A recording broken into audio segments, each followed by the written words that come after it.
मदरसे को लेकर यूपी से एमपी तक सियासत इस वक्त जोरों पर है। मध्य प्रदेश के श्योपुर में 56 मदरसों की मान्यता को रद्द कर दिया गया है। मध्य प्रदेश के स्कूल शिक्षा मंत्री ने कहा है 50 से ज्यादा मदरसों में पढ़ाई नहीं हो रही थी, जांच के बाद मान्यता रद्द की गई। ये उदय प्रताप मंत्री उनकी तरफ से बताया गया। हालांकि कांग्रेस ने ध्यान बांटने वाली राजनीति की बात कही और कहा है कि दरअसल ध्यान भटकाने की कोशिश की जा रही है और उसी के तहत ये किया गया है।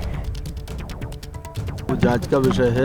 प्रथम दृष्टि तो ये है कि हमने 6-7 महीने पहले अनुदान बंद किया है और लगातार ये शालाएं बंद हैं। वहाँ पर भौतिक सत्यापन में नीचे इस तरह कोई शाला संचालित नहीं मिली, इसलिए इसको बंद करने का कई कारण हैं ऐसे जिनके कारण जांच चालू हुई है। और मुझे लगता है वो जब चीज़ें जब पूरी निकल के आएंगी तब हम निष्कर्ष पर पहुँचें किस तरह की कार्रवाई।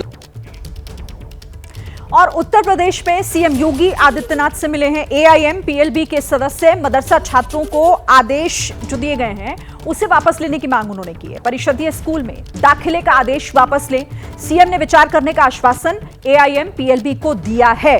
तो इस वक्त ये बड़ी खबर, उत्तर प्रदेश में सीएम योगी से मिले हैं AIMPLB के सदस्य और जो उनकी मांग रखी गई उस पर मुख्यमंत्री ने कहा कि इस पर विचार करेंगे। अभिषेक, क्या जानकारी इसे लेकर मुख्यमंत्री ने क्या आश्वासन दिया है, क्या कुछ मांगे AIMPLB की तरफ से?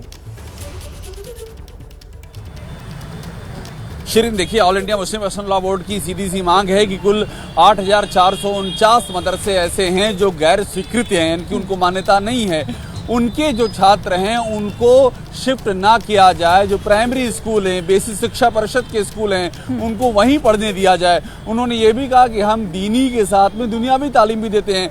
मुख्यमंत्री ने उनकी बातों पर विचार करने का आश्वासन दिया है। लेकिन मैं आपको एक इसमें और एक इनपुट बता दूं शिरीन कि हमारी बात हुई है अल्पसंख्यक मामलों के मंत्री ओम प्रकाश राजभर से और उन्होंने क्लियर कह दिया है कि ये उर्दू, अरबी और फारसी की पढ़ाई अनिवार्य है वहां पर, और इसके लिए हम विद्यार्थियों को बाधित नहीं कर सकते हैं। यानी कि यूपी सरकार कहीं से भी पीछे जाती हुई नजर नहीं आ रही है। लेकिन अभिषेक, ये मदरसों वाली सियासत सिर्फ उत्तर प्रदेश नहीं, मध्य प्रदेश में भी हो रही है और वहां पर जो कार्रवाई की गई है मदरसों के खिलाफ, उसे लेकर कांग्रेस ये आरोप लगा रही है कि दरअसल ये सब कुछ सिर्फ इसलिए हो रहा है क्योंकि सरकार मेन मुद्दों से ध्यान भटकाना चाह रही है।